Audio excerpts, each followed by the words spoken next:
A Scandal in Bohemia, from The Adventures of Sherlock Holmes, by Sir Arthur Conan Doyle. Dr. John Watson, read by Algy. Sherlock Holmes, read by Beth Thomas. The King of Bohemia, read by Nick Richmond. Irene Adler, read by Sarah Terry. Godfrey Norton, read by Rea-Hedrick. Irene's Maid, read by Etel. Bystander, read by Willy. To Sherlock Holmes she is always the woman. I have seldom heard him mention her under any other name. In his eyes she eclipses and predominates the whole of her sex. It was not that he felt any emotion akin to love for Irene Adler. All emotions, and that one particularly, were abhorrent to his cold, precise, but admirably balanced mind.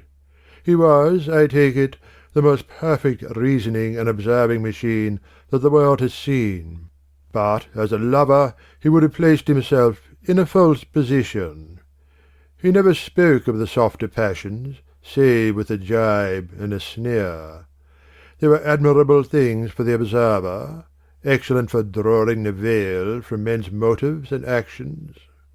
But for the trained reasoner to admit such intrusions into his own delicate and finely adjusted temperament was to introduce a distracting factor which might throw a doubt upon all his mental results.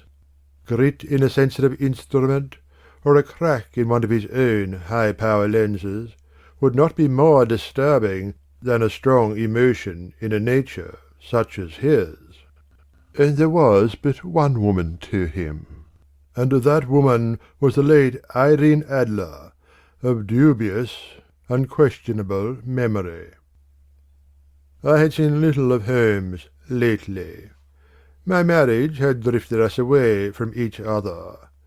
My own complete happiness, and the home-centred interests which rise up around the man who first finds himself master of his own establishment, were sufficient to absorb all my attention, while Holmes, who loathed every form of society with his whole Bohemian soul, remained in our lodgings in Baker Street, buried among his old books, and alternating from week to week between cocaine and ambition, the drowsiness of the drug, and the fierce energy of his own keen nature.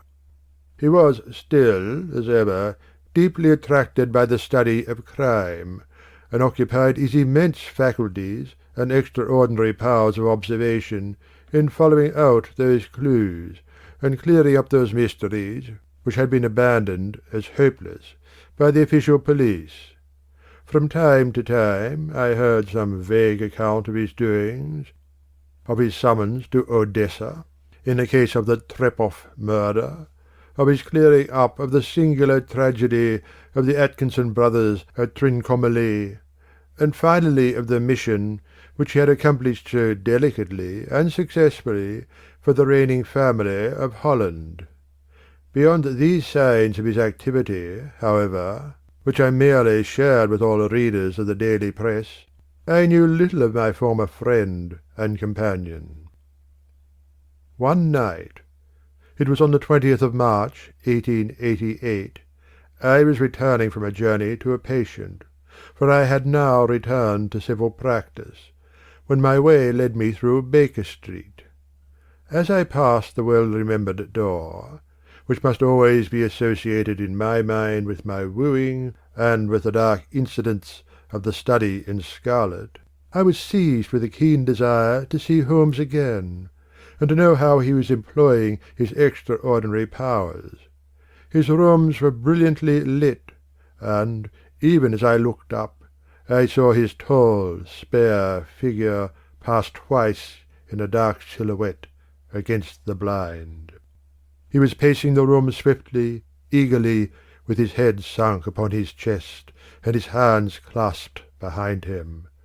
To me, who knew his every mood and habit, his attitude and manner told their own story.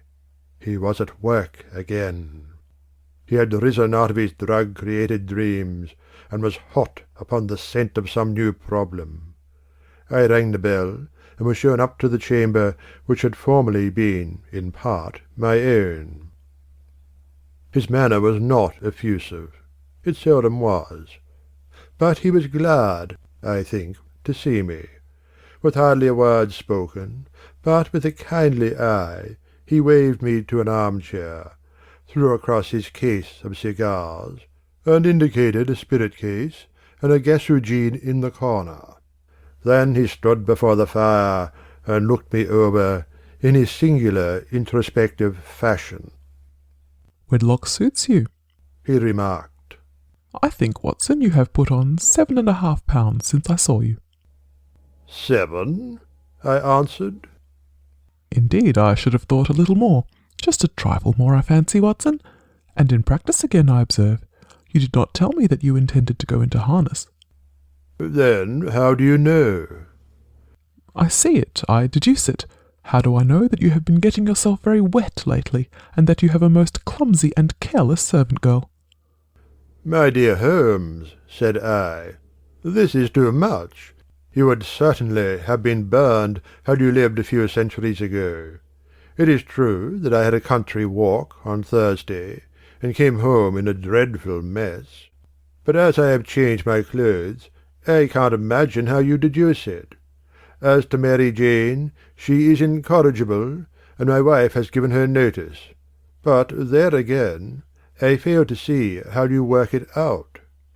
He chuckled to himself, and rubbed his long, nervous hands together.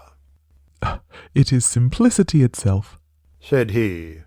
"My eyes tell me that on the inside of your left shoe, just where the firelight strikes it, the leather is scored by 6 almost parallel cuts. Obviously, they have been caused by someone who has very carelessly scraped round the edges of the sole in order to remove crusted mud from it.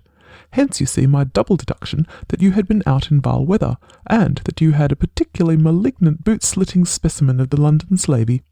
As to your practice, if a gentleman walks into my room smelling of iodoform with a black mark of nitrate of silver upon his right forefinger and a bulge on the right side of his top hat to show where he has secreted his stethoscope, I must be dull indeed if I do not pronounce him to be an active member of the medical profession." I could not help laughing at the ease with which he explained his process of deduction.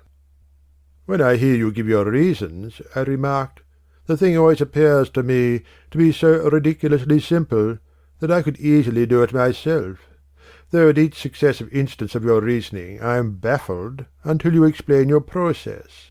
And yet I believe that my eyes are as good as yours." "Quite so," he answered, lighting a cigarette, and throwing himself down into an armchair. "You see, but you do not observe. The distinction is clear. For example, you have frequently seen the steps which lead up from the hall to this room." "Frequently." "How often?" "Well, some hundreds of times." "Then, how many are there?" "How many? I don't know." "Quite so. You have not observed, and yet you have seen. That is just my point. Now, I know that there are 17 steps because I have both seen and observed. By the way, since you are interested in these little problems, and since you are good enough to chronicle 1 or 2 of my trifling experiences, you may be interested in this." He threw over a sheet of thick, pink-tinted notepaper, which had been lying open upon the table. "It came by the last post," said he. "Read it aloud." The note was undated, and without either signature or address. "They will call upon you tonight at 7:45, it said. "A gentleman who desires to consult you upon a matter of the very deepest moment. Your recent services to one of the royal houses of Europe have shown that you are one who may safely be trusted with matters which are of an importance which can hardly be exaggerated. This account of you we have from all quarters received. Be in your chamber then at that hour, and do not take it amiss if your visitor wear a mask." "This is indeed a mystery," I remarked. "What do you imagine that it means?" "I have no data yet. It is a capital mistake to theorize before one has data. Insensibly one begins to twist the facts to suit theories, instead of theories to suit facts. But the note itself, what do you deduce from it? I carefully examined the writing and the paper upon which it was written. The man who wrote it was presumably well-to-do, I remarked, endeavouring to imitate my companion's processes. Such paper could not be bought under £0.50 a packet. It is peculiarly strong and stiff. Peculiar, that is the very word, said Holmes. It is not an English paper at all. Hold it up to the light. I did so, and saw a large E, with a small g, a P, and a large G, with a small T, woven into the texture of the paper. What do you make of that? Asked Holmes. The name of the maker, no doubt, or his monogram, rather. Not at all. The G with the small t stands for Gesellschaft, which is the German for company. It is a customary contraction like our CO. P, of course, stands for paper. Now for the EG. Let us glance at the Continental Gazetteer. He took down a heavy brown volume from his shelves. Iglau Eglonitz, here we are, Egria. It is a German-speaking country in Bohemia, not far from Carlsbad. Remarkable as being the scene of the death of Wallenstein, and for its numerous glass factories and paper mills. Ha-ha, my boy, what do you make of that? His eyes sparkled, and he sent up a great blue triumphant cloud from his cigarette. The paper was made in Bohemia, I said. Precisely. And the man who wrote the note is a German. Do you note the peculiar construction of the sentence, "This account of you we have from all quarters received"? A Frenchman or Russian could not have written that. It is the German who is so uncourteous to his verbs. It only remains, therefore, to discover what is wanted by this German who writes on Bohemian paper, and prefers wearing a mask to showing his face. And here he comes, if I am not mistaken, to resolve all our doubts.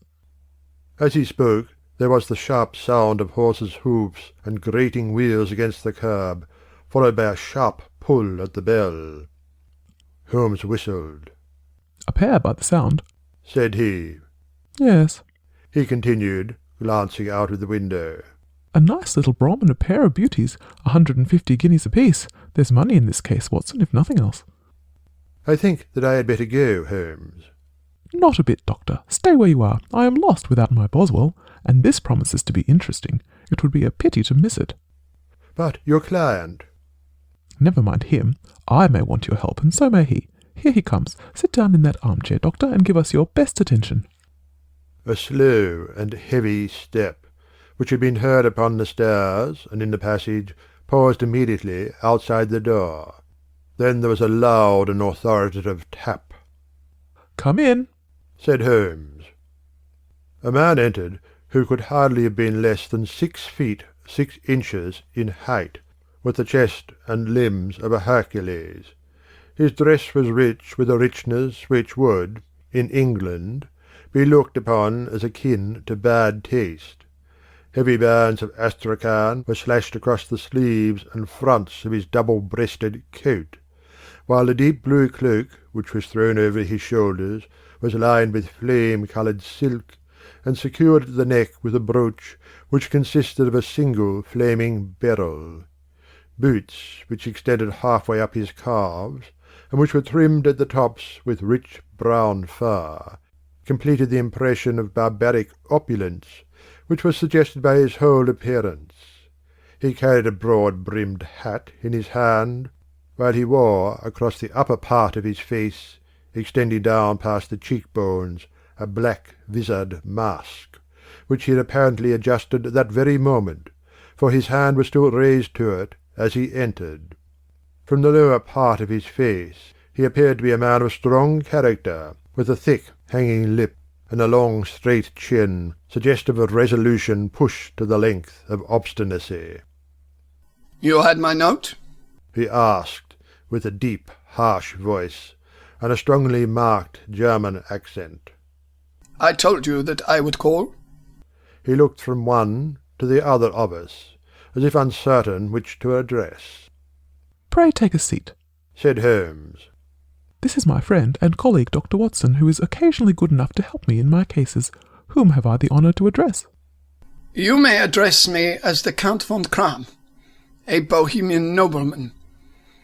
I understand that this gentleman, your friend, is a man of honour and discretion, whom I may trust with a matter of the most extreme importance.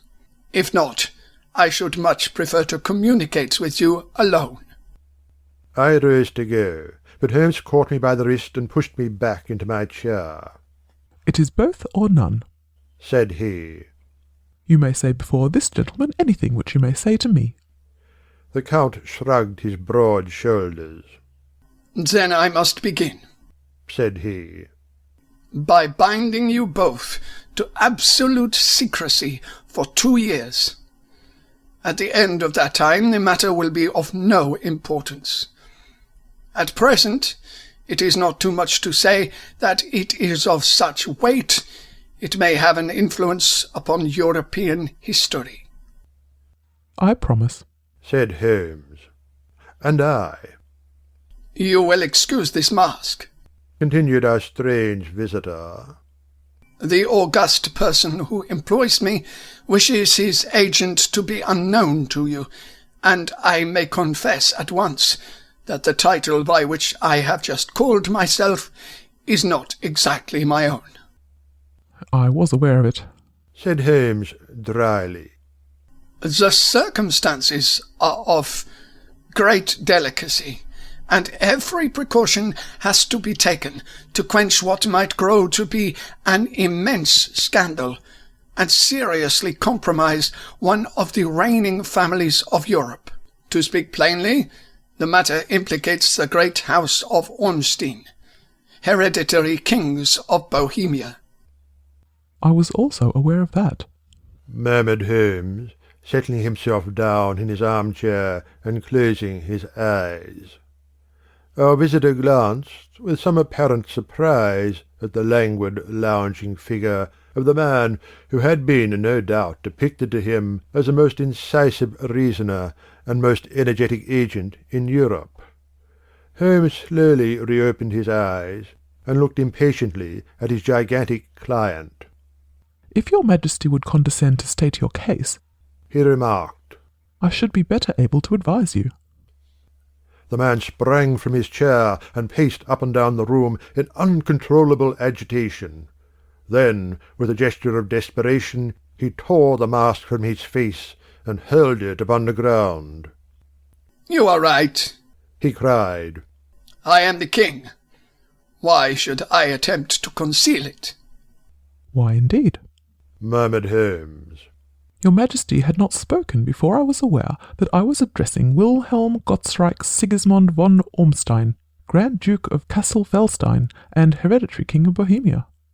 But you can understand, said our strange visitor, sitting down once more and passing his hand over his high white forehead.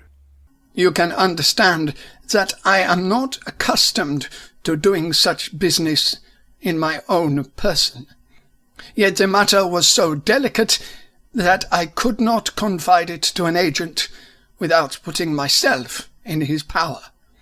I have come incognito from Prague for the purposes of consulting you. Then pray consult, said Holmes, shutting his eyes once more. The facts are briefly these. Some 5 years ago, during a lengthy visit to Warsaw, I made the acquaintance of the well-known adventuress Irene Adler. The name is no doubt familiar to you. Kindly look her up in my index, Doctor, murmured Holmes without opening his eyes. For many years he had adopted a system of docketing all paragraphs concerning men and things, so that it was difficult to name a subject or a person on which he could not at once furnish information. In this case I found her biography sandwiched in between that of a Hebrew rabbi and that of a staff commander who had written a monograph upon the deep-sea fishes. Let me see, said Holmes.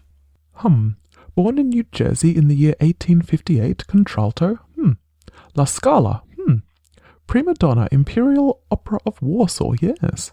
Retired from the operatic stage, living in London, quite so. Your Majesty, as I understand, became entangled with this young person, wrote her some compromising letters, and is now desirous of getting those letters back. Precisely so. But how? Was there a secret marriage? None. No legal papers or certificates? None. Then I fail to follow, Your Majesty. If this young person should produce her letters for blackmailing or other purposes, how is she to prove their authenticity? There is still writing. Pooh-pooh, forgery. My private notepaper. Stolen. My own seal. Imitated. My photograph. Bought. We were both in the photograph. Oh dear, that is very bad. Your Majesty has indeed committed an indiscretion. I was mad. Insane. You have compromised yourself seriously. I was only Crown Prince then. I was young. I am but 30 now. It must be recovered. We have tried and failed. Your Majesty must pay. It must be bought. She will not sell. Stolen, then. 5 attempts have been made. Twice, burglars in my pay ransacked her house. Once we diverted her luggage when she travelled. Twice she has been waylaid. There has been no result. No sign of it? Absolutely none. Holmes laughed. It is quite a pretty little problem, said he. But a very serious one to me, returned the king, reproachfully. Very indeed. And what does she propose to do with the photograph? To ruin me. But how? I am about to be married. So I have heard. To Clotilde Lothman von Saxe-Meiningen, second daughter of the King of Scandinavia. You may know the strict principles of her family. She is herself the very soul of delicacy. A shadow of doubt as to my conduct would bring the matter to an end. And Irene Adler? Threatens to send them the photograph. And she will do it. I know that she will do it. You do not know her, but she has a soul of steel. She has the face of the most beautiful of women, and the mind of the most resolute of men. Rather than I should marry another woman, there are no lengths to which she would not go. None. You are sure that she has not sent it yet? I am sure. And why? Because she has said that she would send it on the day when the betrothal was publicly proclaimed. That will be next Monday. Oh, then we have 3 days yet, said Holmes with a yawn. That is very fortunate, as I have 1 or 2 matters of importance to look into just at present. Your Majesty will, of course, stay in London for the present? Certainly. You will find me at the Langham, under the name of Count von Kram. Then I shall drop you a line to let you know how we progress. Pray do so. I shall be all anxiety. Then, as to money? You have carte blanche. Absolutely. I tell you that I would give one of the provinces of my kingdom to have that photograph. And for present expenses? The king took a heavy chamois leather bag from under his cloak and laid it on the table. There are £300 in gold and 700 in notes, he said. Holmes scribbled a receipt upon a sheet of his notebook and handed it to him. And Mademoiselle's address? He asked. Is Bryony Lodge, Serpentine Avenue, St. John's Wood. Holmes took a note of it. One other question, said he. Was the photograph a cabinet? It was. Then good night, Your Majesty, and I trust that we shall soon have some good news for you. And good night, Watson, he added, as the wheels of the royal brougham rolled down the street. If you will be good enough to call tomorrow afternoon at 3 o'clock, I should like to chat this little matter over with you. At 3 o'clock, precisely, I was at Baker Street, But Holmes had not yet returned. The landlady informed me that he had left the house shortly before 8 o'clock in the morning. I sat down beside the fire, however, with the intention of awaiting him, however long he might be. I was already deeply interested in his inquiry, for, though it was surrounded by none of the grim and strange features which were associated with the two crimes which I have already recorded, still the nature of the case, and the exalted station of its client, gave it a character of its own. Indeed, apart from the nature of the investigation which my friend had on hand, there was something in his masterly grasp of a situation, and his keen, incisive reasoning, which made it a pleasure for me to study his system of work, and to follow the quick, subtle methods by which he disentangled the most inextricable mysteries. So accustomed was I to his invariable success, that the very possibility of his failing had ceased to enter into my head.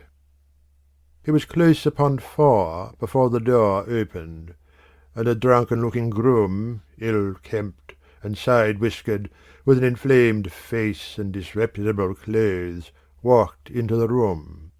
Accustomed as I was to my friend's amazing powers in the use of disguises, I had to look 3 times before I was certain that it was indeed he. With a nod he vanished into the bedroom, whence he emerged in 5 minutes, tweed-suited and respectable, as of old. Putting his hands into his pockets, he stretched out his legs in front of the fire, and laughed heartily for some minutes. Well, really, he cried, and then he choked and laughed again, until he was obliged to lie back, limp and helpless, in the chair. What is it? It's quite too funny. I am sure you could never guess how I employed my morning, or what I ended by doing. I can't imagine. I suppose that you have been watching the habits, and perhaps the house, of Miss Irene Adler. Quite so, but the sequel was rather unusual. I will tell you, however, I left the house a little after 8 o'clock this morning in the character of a groom out of work. There is a wonderful sympathy in Freemasonry among horsey men. Be one of them, and you will know all that there is to know. I soon found Briony Lodge. It is a bijou villa with a garden at the back, but built out in front right up to the road 2 stories. Chub-lock to the door, large sitting-room on the right side, well furnished, with long windows almost to the floor, and those preposterous English window fasteners which a child could open. Behind there was nothing remarkable, save that the passage window could be reached from the top of the coach-house. I walked round it and examined it closely from every point of view, but without noticing anything else of interest. I then lounged down the street and found, as I expected, that there was a mews in a lane which runs down by one wall of the garden. I lent the ostlers a hand in rubbing down their horses, and received in exchange 2pence, a glass of half and half, 2 fills of shag tobacco, and as much information as I could desire about Miss Adler, to say nothing of 6 other people in the neighbourhood in whom I was not in the least interested, but whose biographies I was compelled to listen to. And what of Irene Adler? I asked. Oh, she has turned all the men's heads down in that part. She is the daintiest thing under a bonnet on this planet, so say the Serpentine Mews, to a man. She lives quietly, sings at concerts, drives out at 5 every day, and returns at 7 sharp for dinner. Seldom goes out at other times except when she sings. Has only 1 male visitor, but a good deal of him. He is dark, handsome, and dashing, never calls less than once a day, and often twice. He is a Mr. Godfrey Norton of the Inner Temple. See the advantages of a cabman as a confidant? They had driven him home 12 times from the Serpentine Mews, and knew all about him. When I had listened to all they had to tell, I began to walk up and down near Briony Lodge once more, and to think over my plan of campaign. This Godfrey Norton was evidently an important factor in the matter. He was a lawyer. That sounded ominous. What was the relation between them, and what the object of his repeated visits? Was she his client, his friend, or his mistress? If the former, she had probably transferred the photograph to his keeping. If the latter, it was less likely. On the issue of this question depended whether I should continue my work at Briony Lodge, or turn my attention to the gentlemen's chambers in the Temple. It was a delicate point, and it widened the field of my inquiry. I fear that I bore you with these details, but I have to let you see my little difficulties if you are to understand the situation. I am following you closely, I answered. I was still balancing the matter in my mind when a hansom cab drove up to Briony Lodge, and a gentleman sprang out. He was a remarkably handsome man, dark, aquiline, and moustached, evidently the man of whom I had heard. He appeared to be in a great hurry, shouting to the cabman to wait, and brushed past the maid, who opened the door with the air of a man who was thoroughly at home. He was in the house about half an hour, and I could catch glimpses of him in the windows of the sitting-room, pacing up and down, talking excitedly and waving his arms. Of her I could see nothing. Presently he emerged, looking even more flurried than before. As he stepped up to the cab, he pulled a gold watch from his pocket and looked at it earnestly. "Drive like the devil!" he shouted. "First to Gross and Hankey's in Regent Street, and then to the Church of St. Monica in the Edgware Road. Half a guinea if you do it in 20 minutes. Away they went, and I was just wondering whether I should not do well to follow them, when up the lane came a neat little landau, the coachman with his coat only half buttoned and his tie under his ear, while all the tags of his harness were sticking out of the buckles. It hadn't pulled up before she shot out of the hall door and into it. I only caught a glimpse of her at the moment, but she was a lovely woman with a face that a man might die for. "The Church of St. Monica, John, she cried. and half a sovereign if you reach it in 20 minutes. This was quite too good to lose, wasn't? I was just balancing whether I should run for it, or whether I should perch behind her landau, when a cab came through the street. The driver looked twice at such a shabby fare, but I jumped in before he could object. "The Church of St. Monica," said I, "and half a sovereign if you reach it in 20 minutes. It was 25 minutes to 12, and of course it was clear enough what was in the wind. My cabby drove fast. I don't think I ever drove faster, but the others were there before us. The cab and the landau with their steaming horses were in front of the door when I arrived. I paid the man and hurried into the church. There was not a soul there save the two whom I had followed and a surpliced clergyman who seemed to be expostulating with them. They were all three standing in a knot in front of the altar. I lounged up the side aisle like any other idler who has dropped into a church. Suddenly, to my surprise, the three at the altar faced round to me, and Godfrey Norton came running as hard as he could towards me. "Thank God!" he cried. "You'll do. Come, come!" "What then?" I asked. "Come, man, come! Only 3 minutes, or it won't be legal!" I was half dragged up to the altar, and before I knew where I was, I found myself mumbling responses which were whispered in my ear, and vouching for things of which I knew nothing, and generally assisting in the secure tying up of Irene Adler, spinster, to Godfrey Norton, bachelor. It was all done in an instant, and there was the gentleman thanking me on the one side and the lady on the other, while the clergyman beamed on me in front. It was the most preposterous position in which I ever found myself in my life, and it was the thought of it that set me laughing just now. It seems there had been some informality about their licence, that the clergyman absolutely refused to marry them without a witness of some sort, and that my lucky appearance saved the bridegroom from having to sally out into the streets in search of a best man. The bride gave me a sovereign, and I mean to wear it on my watch chain in memory of the occasion. "This is a very unexpected turn of affairs," said I. "And what then?" Well, I found my plans very seriously menaced. It looked as if the pair might take an immediate departure, and so necessitate very prompt and energetic measures on my part. At the church door, however, they separated, he driving back to the temple, and she to her own house. "I shall drive out in the park at 5 as usual," she said as she left him. I heard no more. They drove away in different directions, and I went off to make my own arrangements. "Which are?" "Some cold beef and a glass of beer," he answered, ringing the bell. "I've been too busy to think of food, and I am like to be busier still this evening. By the way, Doctor, I shall want your cooperation." "I shall be delighted." "You don't mind breaking the law?" "Not in the least." "Nor running a chance of arrest?" "Not in a good cause." "Oh, the cause is excellent." "Then I am your man." "I was sure that I might rely on you." "But what is it you wish?" "When Mrs. Turner has brought in the tray, I will make it clear to you. Now," he said, as he turned hungrily on the simple fare that our landlady had provided. "I must discuss it while I eat, for I have not much time. It is nearly 5 now. In 2 hours we must be on the scene of action. Miss Irene, or Madame rather, returns from her drive at 7. We must be at Briony Lodge to meet her." "And what then?" "You must leave that to me. I have already arranged what is to occur. There is only one point on which I must insist. You must not interfere, come what may. You understand?" "I am to be neutral?" "To do nothing whatever. There will probably be some small unpleasantness. Do not join in it. It will end in my being conveyed into the house. 4 or 5 minutes afterwards the sitting-room window will open. You are to station yourself close to that open window." "Yes?" You are to watch me, for I will be visible to you. Yes. And when I raise my hand so, you will throw into the room what I give you to throw, and will at the same time raise the cry of fire. You quite follow me?" Entirely, "It is nothing very formidable," he said, taking a long cigar-shaped roll from his pocket. "It is an ordinary plumber's smoke rocket, fitted with a cap at either end to make it self-lighting. Your task is confined to that. When you raise your cry of fire, it will be taken up by quite a number of people. You may then walk to the end of the street, and I will rejoin you in 10 minutes. I hope that I have made myself clear?" I am to remain neutral, to get near the window, to watch you, and at the signal to throw in this object, then to raise the cry of fire, and to wait you at the corner of the street. "Precisely." "Then you may entirely rely on me." "That is excellent. I think perhaps it is almost time that I prepare for the new role I have to play." He disappeared into his bedroom, and returned in a few minutes in the character of an amiable and simple-minded nonconformist clergyman. His broad black hat, his baggy trousers, his white tie, his sympathetic smile, and general look of peering and benevolent curiosity were such as Mr. John Hare alone could have equalled.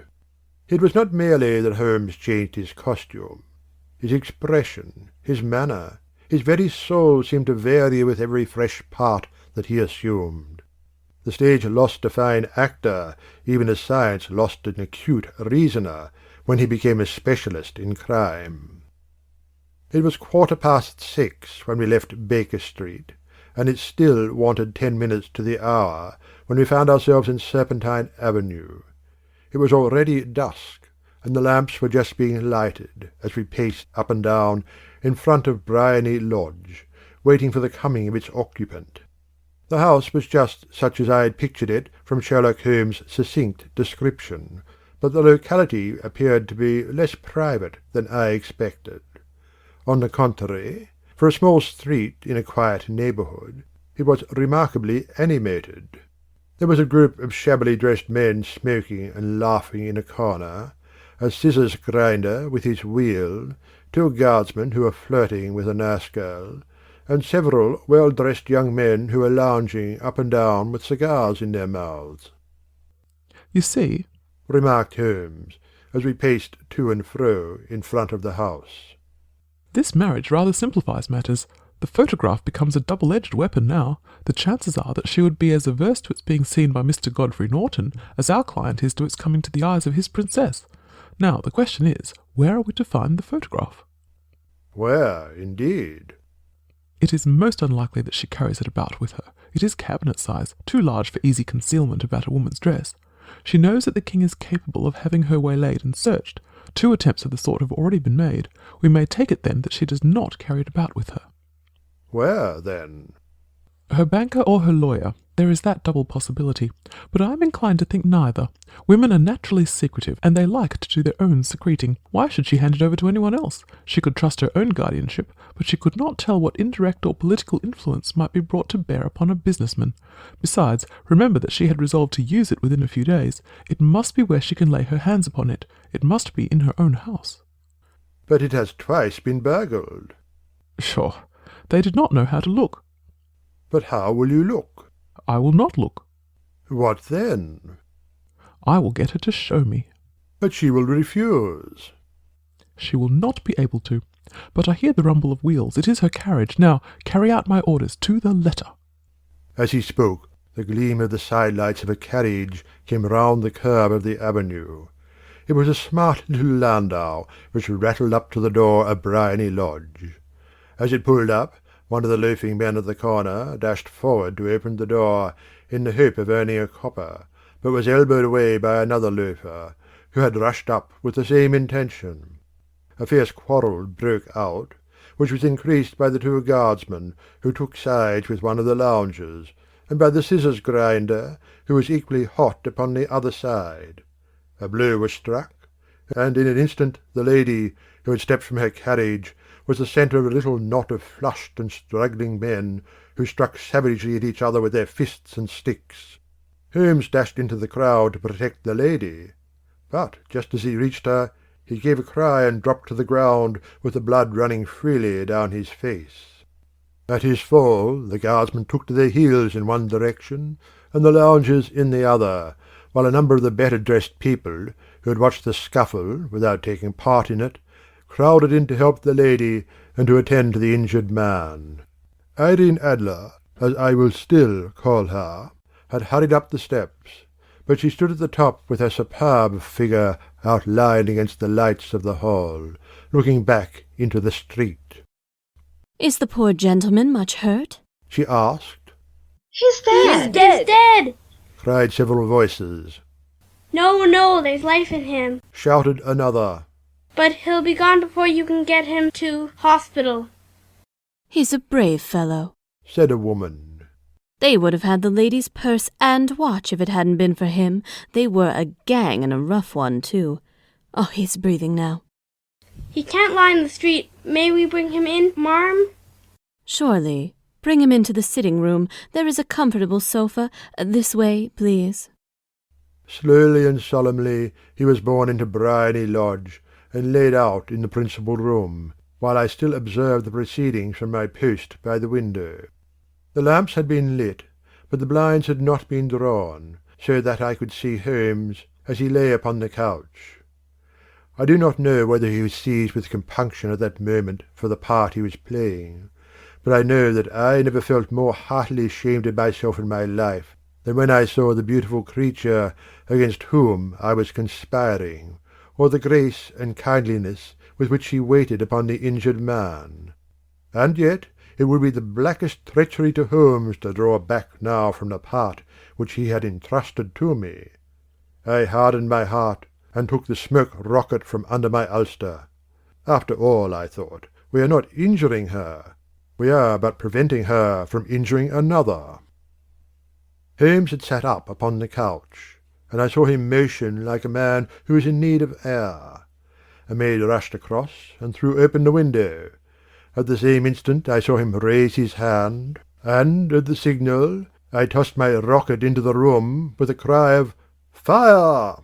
The word was no sooner out of my mouth than the whole crowd of spectators, well-dressed and ill, gentlemen, ostlers, and servant-maids, joined in a general shriek of Fire! Fire! Thick clouds of smoke curled through the room and out at the open window. I caught a glimpse of rushing figures, and a moment later the voice of Holmes from within, assuring them that it was a false alarm. Slipping through the shouting crowd, I made my way to the corner of the street, and in 10 minutes was rejoiced to find my friend's arm in mine, and to get away from the scene of uproar. He walked swiftly and in silence for some minutes, until we had turned down one of the quiet streets which lead towards the Edgware Road. "You did it very nicely, Doctor," he remarked. "Nothing could have been better. It is all right." You have the photograph? "I know where it is." And how did you find out? "She showed me, as I told you she would." I am still in the dark, "I do not wish to make a mystery," said he, laughing. "The matter was perfectly simple. You, of course, saw that everyone in the street was an accomplice. They were all engaged for the evening. I guessed as much. Then, when the row broke out, I had a little moist red paint in the palm of my hand. I rushed forward, fell down, clapped my hand to my face, and became a piteous spectacle. It is an old trick." That also I could fathom.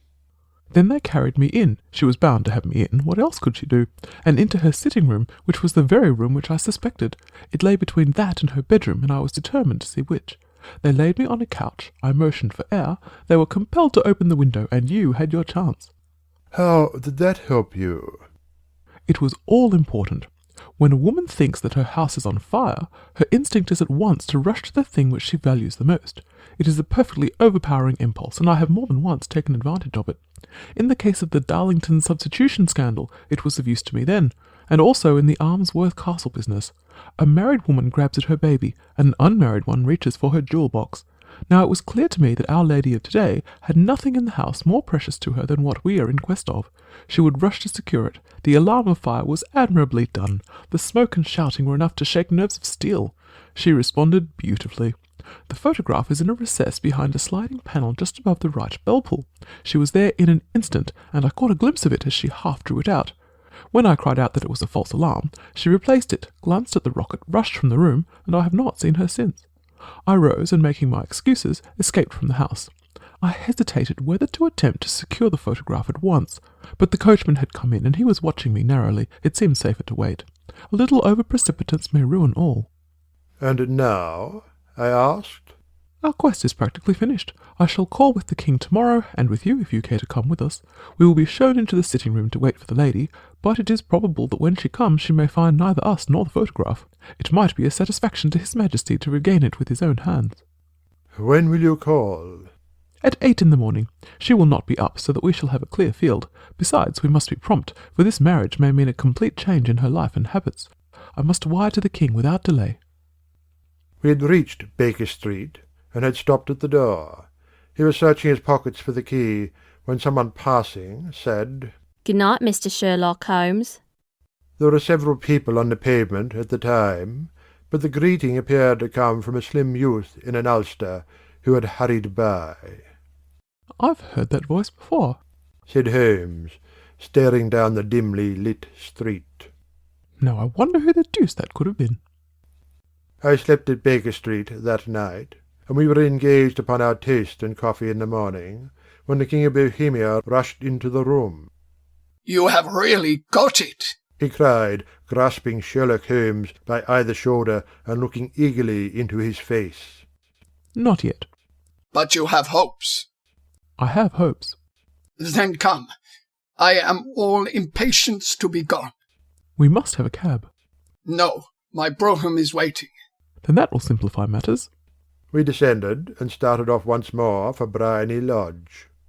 "Irene Adler is married," remarked Holmes. Married? When? "Yesterday." But to whom? "To an English lawyer named Norton." But she could not love him. "I am in hopes that she does." And why in hopes? "Because it would spare your majesty all fear of future annoyance. If the lady loves her husband, she does not love your majesty, and if she does not love your majesty, there is no reason why she should interfere with your majesty's plan." It is true, and yet, well, I wish she had been of my own station. What a queen she would have made. He relapsed into a moody silence, which was not broken until we drew up in Serpentine Avenue. The door of Briony Lodge was open, and an elderly woman stood upon the steps. She watched us with a sardonic eye as we stepped from the brougham. "Mr. Sherlock Holmes, I believe?" said she. "I am Mr. Holmes," answered my companion, looking at her with a questioning and rather startled gaze. "Indeed. My mistress told me that you were likely to call. She left this morning with her husband by the 5:15 train from Charing Cross for the Continent." "What?" Sherlock Holmes staggered back, white with chagrin and surprise. "Do you mean that she has left England?" "Never to return." And the papers? asked the king hoarsely. All is lost. "We shall see." He pushed past the servant and rushed into the drawing-room, followed by the king and myself. The furniture was scattered about in every direction, with dismantled shelves and open drawers, as if the lady had hurriedly ransacked them before her flight. Holmes rushed at the bell-pull, tore back a small sliding shutter, and, plunging in his hand, pulled out a photograph and a letter. The photograph was of Irene Adler herself, in evening dress. The letter was superscribed to Sherlock Holmes, Esquire, to be left till called for. My friend tore it open, and we all three read it together. It was dated at midnight of the preceding night, and ran in this way. My dear Mr. Sherlock Holmes, you really did it very well. You took me in completely. Until after the alarm of fire, I had not a suspicion. But then when I found how I had betrayed myself, I began to think. I had been warned against you months ago. I had been told that if the king employed an agent, it would certainly be you. and your address had been given me, yet with all this you made me reveal what you wanted to know. Even after I became suspicious, I found it hard to think evil of such a dear, kind old clergyman. But, you know, I have been trained as an actress myself. Male costume is nothing new to me. I often take advantage of the freedom which it gives. I sent John the coachman to watch you, ran upstairs, got into my walking clothes, as I call them, and came down just as you departed. Well, I followed you to your door, and so made sure that I was really an object of interest to the celebrated Mr. Sherlock Holmes. Then I rather imprudently wished you good night and started for the temple to see my husband. We both thought the best resource was flight when pursued by so formidable an antagonist, so you will find the nest empty when you call tomorrow. As to the photograph, your client may rest in peace. I love and am loved by a better man than he. The king may do what he will, without hindrance from one whom he has cruelly wronged. I keep it only to safeguard myself and to preserve a weapon which will always secure me from any steps which he might take in the future. I leave a photograph which he might care to possess, and I remain, dear Mr. Sherlock Holmes, very truly yours, Irene Norton, née Adler. What a woman! Oh, what a woman! Cried the King of Bohemia, when we had all three read this epistle. Did I not tell you how quick and resolute she was? Would she not have made an admirable queen? Is it not a pity that she was not on my level? From what I have seen of the lady, she seems indeed to be on a very different level to your Majesty, said Holmes coldly. I am sorry that I have not been able to bring your Majesty's business to a more successful conclusion. On the contrary, my dear sir, cried the king. Nothing could be more successful. I know that her word is inviolate. The photograph is now as safe as if it were in the fire. I am glad to hear your Majesty say so. I am immensely indebted to you. Pray tell me, in what way can I reward you? This ring. He slipped an emerald snake ring from his finger, and held it out upon the palm of his hand. Your Majesty has something which I should value even more highly, said Holmes. You have but to name it. This photograph. The king stared at him in amazement. Irene's photograph? He cried.